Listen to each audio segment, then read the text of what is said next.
Welcome to the Week 14 news edition of the Fantasy Football Brothers podcast. My name is Blake, and I'm here with my younger brother Carson as we discuss relevant fantasy news heading into the weekend matchups. How you doing? I'm doing very well because I played Dalvin Cook last night. We can talk about that matchup a little bit. We won't be very statistically focused. We'll save that for matchup previews. But wow, I watched the highlights this morning and also was following the game on my phone a bit, and I can't believe the Vikings almost choked that. Yeah, that was not the best performance from Kirk Cousins, but honestly, he has a tendency to not really show up in prime time. Yeah, but he barely even needed to. I don't understand why they didn't keep on running with Dalvin Cook. I mean, I can't complain of 200-plus rushing yards, but, I mean, why are they even throwing it when they're up that big? Any deep of a range. I don't know. I know one of the picks was pretty deep. It did seem pretty mean-spirited the way they just kept throwing the ball. I agree.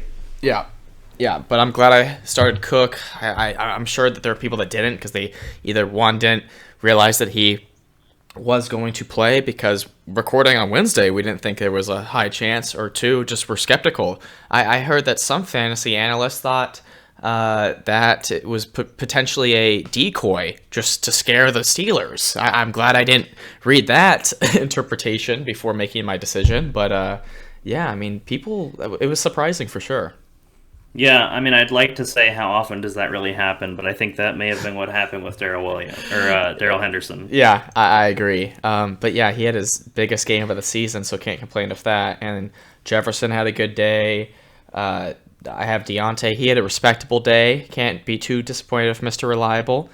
Freiermuth even caught a touchdown. I mean, yes. He only had 2 catches, but still got you 11 fantasy points. And almost had the game-tying touchdown, barring the 2-point conversion they would have had to also convert after that. But, yeah, I mean, it's like the Vikings always, they just want games to be decided on the final play. That's happened so many times, and they kind of threw, pun intended and pun not intended, to allow that to happen later on in the game.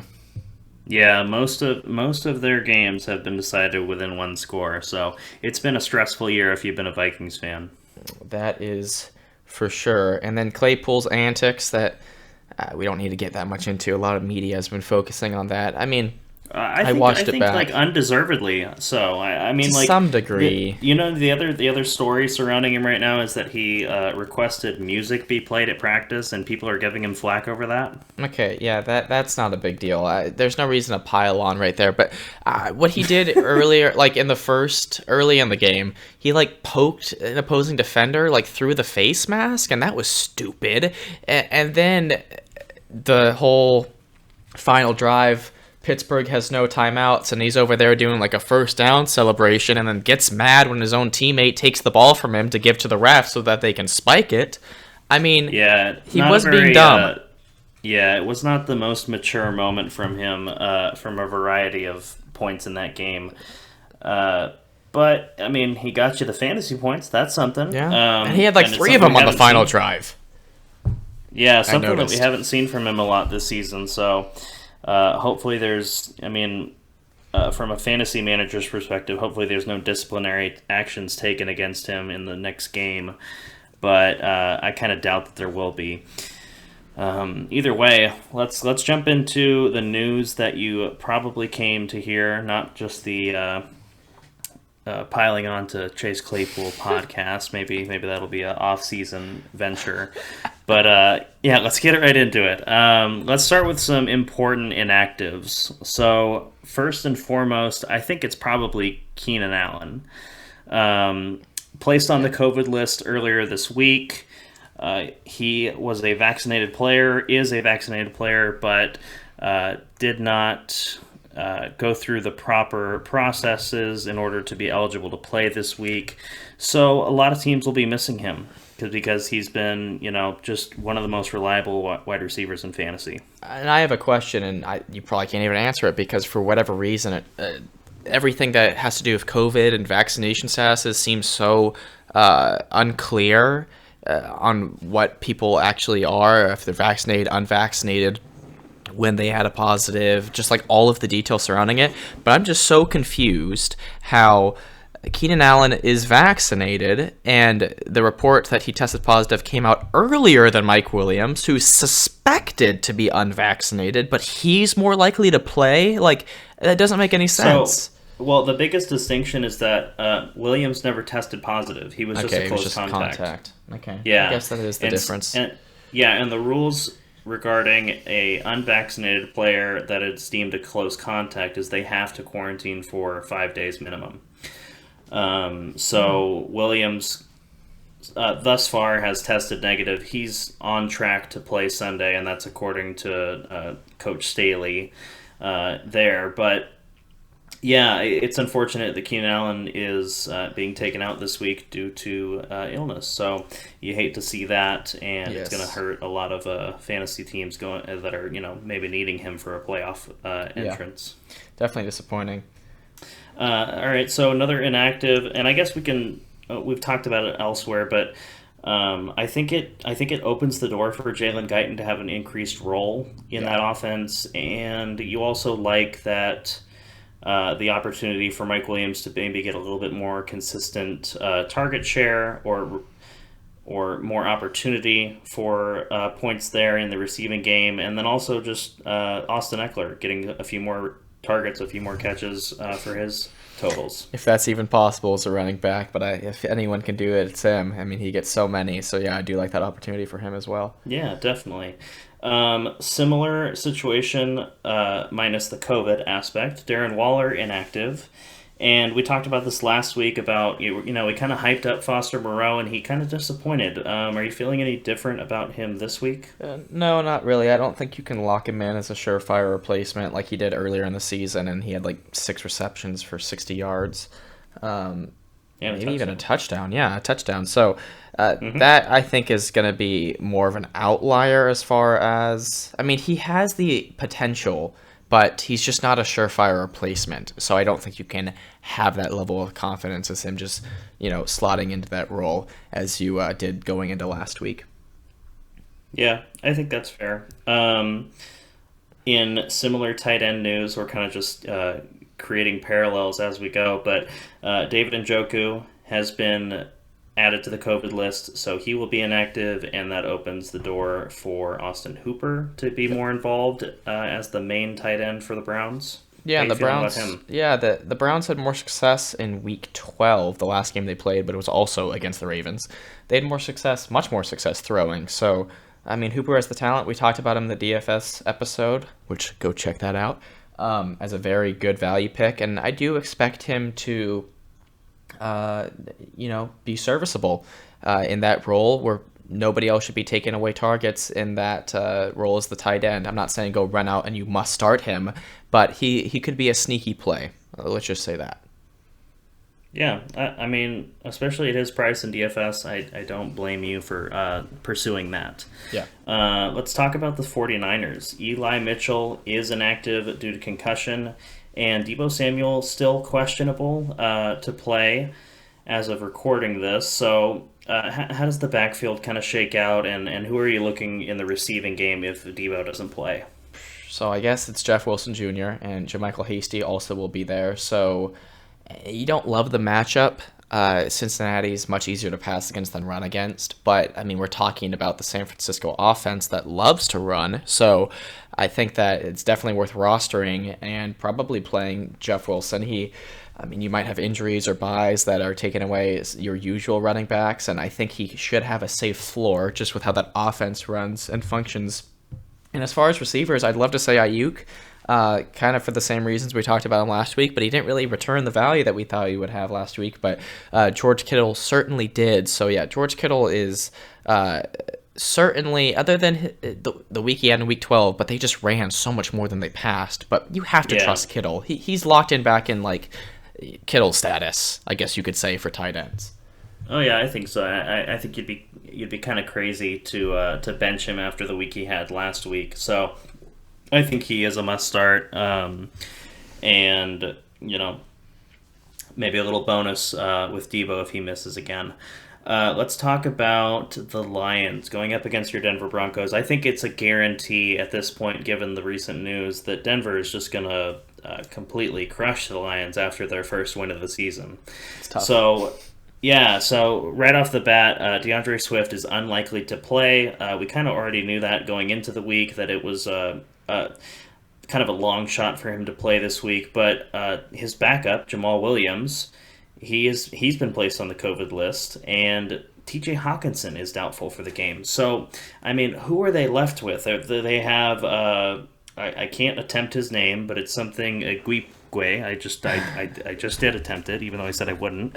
And then Jamar Jefferson. But yeah, you're not starting either of them. No, especially against the Denver defense at home. Like, no way. I think this is a... And if Hockenson does miss, like, I don't think you feel confident enough starting any of the wide receivers, like a St. Brown. No, I really wouldn't, because I think the defense is going to be too tough. It's going to be a massacre. Yeah, I mean, and you're hoping for that, I'm sure, but I think that's probably a realistic outcome given how they've been decimated by misfortune as of late.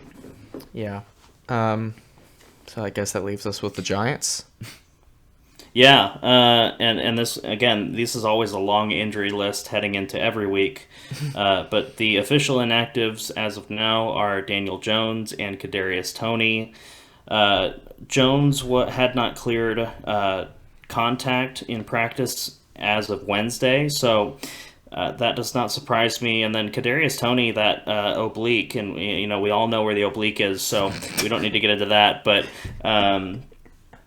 it's just, I guess it's unfortunate that, he's a rookie and he hasn't really had the opportunity to show us what he's got outside of a few instances this season. So he's going to be one of those players in redraft leagues next year that I think people are going to be. I think he's probably going to fall in the drafts because of that. But he might be a late round flyer, kind of a what do they call him? Breakout candidates. Yes. Yeah, I agree. Yeah. Sorry, I was I realize I have the notes in front of me. For questionables, we have Mike Glennon, who did clear the concussion protocol, so it is nearly official that he will start on Sunday. Kenny Golladay and Sterling Shepard, these are usual suspects in terms of questionable heading into the week matchup. I think if you have those guys, what's your confidence in starting either of them, Golladay or Shepard, if they're active against the Chargers? Not high, especially against a Chargers defense that is very good against the pass. Not high. Yeah, I think that's fair. I definitely feel better about Shepard than Golladay. I think we've seen it more from Shepard than Golladay this season, but you're right. I mean, you don't feel confident about either one, really. No. Lastly, before I do some more refreshing on my feed, but Michael Carter and Tevin Coleman are inactive for the Jets against the Saints. So Ty Johnson's going to step up, I suppose. And, I mean, as of now, Zach Wilson's still the starter, so not a lot of upside there, seemingly. But how do you feel about Ty Johnson in this matchup? Yeah, I think the news of those inactives really makes Ty Johnson more of a sneaky DFS play than an actual fantasy play. I mean, Ty Johnson has had good performances, especially as a receiving back. And the Jets play the Saints, so they probably will be wanting to throw more because the Saints are a much better rush defense, but that matchup alone doesn't make you feel good about Ty Johnson as the sole running back. But I mean, it is hard to turn down a running back that seems to just be the bell cow for the team, if it's just for a week or for however long the scenario is. But I mean, we're talking about the Jets and we're talking about a good rush defense, so I think that you should probably slow your roll if you're reaching to get Ty Johnson at this moment. I mean, we thought that he would be the more valuable option when Carter went down, but then Coleman was clearly the veteran was the better option. So if that says enough, I think, for Johnson in this offense. Yeah, one more thing. So it was said that, and I'm trying to scroll back a pretty long distance, so I may not be able to get it direct, but Pete Carroll says that Adrian Peterson has a lower back issue and will not play this week.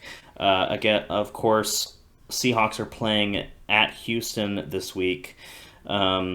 So you would think that Alex Collins would be the guy, but earlier this week, Carroll was quoted saying that I believe it was Rashad Penny would get, quote, a lot of playtime this week. So in terms of, like, you like the matchup, but in terms of figuring out who to start in that Seahawks backfield, I would opt to avoid it altogether if possible. Yeah, lost cause. I mean, you got even past Penny, you got DJ Dallas that gets some carries sometimes. You got Homer who does fake punt runs into the end zone. Not that I think that's a regular occurrence, but it just shows you like occurrence. They have like plenty of people that they can just so easily turn to a committee for. If they slightly want to, and then it's over for fantasy purposes. Yeah, I think it's definitely a committee. We can talk about Tony Pollard. He's questionable for the Cowboys this week with a partially torn plantar fascia in his left foot. That's a very painful injury. That's something that Taysom Hill was dealing with earlier this season. It limits your ability to run effectively, at least run pain-free. So it's not an ideal injury for a running back, especially.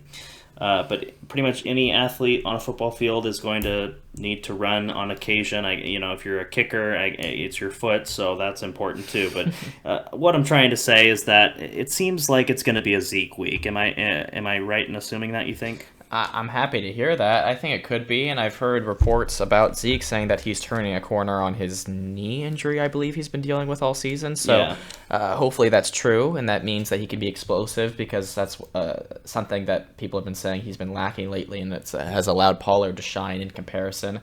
I was almost thinking about starting both Pollard and Zeke, but that was bold, and now it's too risky with Pollard being a game time decision, and even if he plays, the likelihood of him re-aggravating that injury, I've heard, is actually kind of high. So then that leaves you in a bad spot if he breaks away on a run and then tears the muscle in his foot even more. So I think that hopefully this is just a good Zeke week, and that Pollard recovers for his own abilities, but fantasy-wise, feed Zeke, please.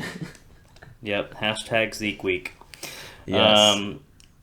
Last thing we can go to, and I think I've already said that, but Melvin Gordon is practicing as of Friday, so he should be good to go. And it's disappointing for Javonte Williams fantasy managers, but I think it's good for Denver as a whole, that they like to use those guys in a split system, and I think they're going to run all over Detroit.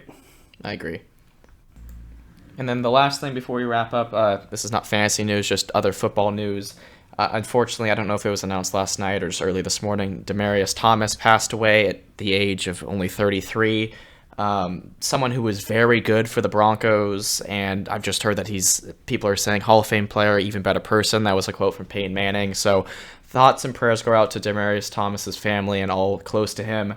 If he had Manning there his entire career, I feel like he could have been a Hall of Famer, but nonetheless, he's a Broncos legend, and it's tough to hear that. There's no official reports on the cause of death, but regardless, just such a sad loss for the NFL and just Broncos fans and all people close to him. So just tough to hear this morning. Yeah, all fans of football, really. He was a great player, and from many reports, a great person to interact with. So very sad news there. And like you said, our thoughts go out to the family, and it's a difficult day for football fans.